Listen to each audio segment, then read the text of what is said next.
I'm sure a lot of you have probably heard the myth that if you die in one of your dreams, then you'll die in real life.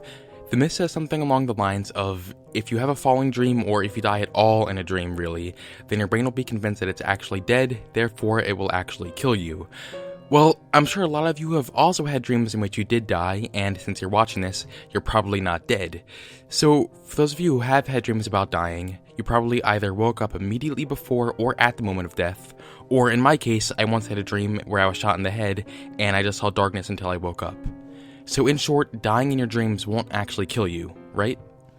So just because a lot of us have died in our dreams and lived to tell the tale, does that actually mean that no one has ever died because of a dream? Well, technically there wouldn't really be any way to tell, since if someone did ever die because of experiencing their own death in a dream, they wouldn't really be able to tell us about it since they'd be dead. But there really isn't any proof to show that this does happen, so I think it's fair to say that dying in a dream won't actually kill you in real life, but this does not necessarily mean that a dream can't kill you.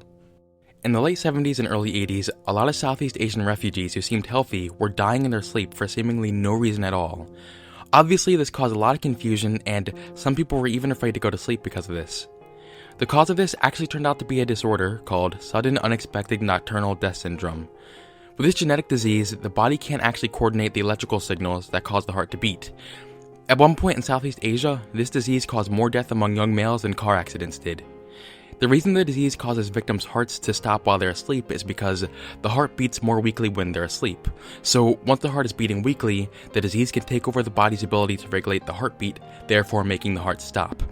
There are some theories that sudden unexpected nocturnal death syndrome is the result of an Asian legend about an entity that would visit people at night and kill them, and it was people's intense belief in this legend that got them killed, almost like a placebo effect. But there really isn't any evidence to support this. There aren't many ways to treat this disease or even detect it, and it's still unknown why it primarily targets young Southeast Asian men. Believe it or not, this disease was actually the inspiration for the movie Nightmare on Elm Street. Although sudden unexpected nocturnal death syndrome probably wasn't caused by nightmares, this does not rule out nightmares being the cause of death in some people. You've probably woken up from a nightmare before with your heart racing because of how intense it was. Although the validity of this is kind of controversial, if someone is already suffering from some type of heart condition, then it is possible that they could have a nightmare that results in a heart attack. But this wouldn't necessarily be the dream that killed them, but rather the heart condition that killed them.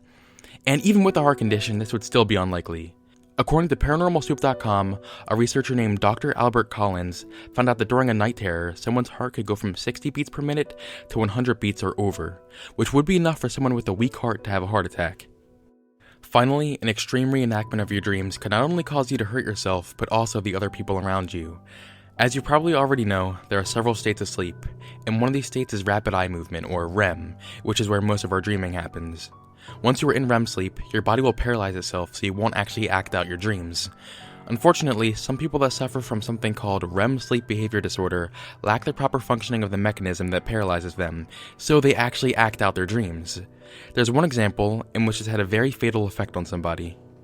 In the early 90s, a veteran saw a doctor because his wife would complain about how at night he would jump out of bed and strike at the walls and furniture with his fists, which would oftentimes end up hurting him. When the man woke up, he would describe that he was having a dream about fighting off enemies while he was in the military. He was prescribed medication to treat this, and it helped tremendously, but there were a few times in which he did not take the medicine, and on one occasion, he was found dead on the floor after he jumped out of the bed and broke his neck. So, can dreams actually kill you? It's so unlikely that the answer might as well be no, but technically a dream could kill you. But even when this is the case, it's usually another factor along with the dream, rather than just the dream alone. In other words, you probably have nothing to worry about. Thank you for watching, and I will see you on the flip side.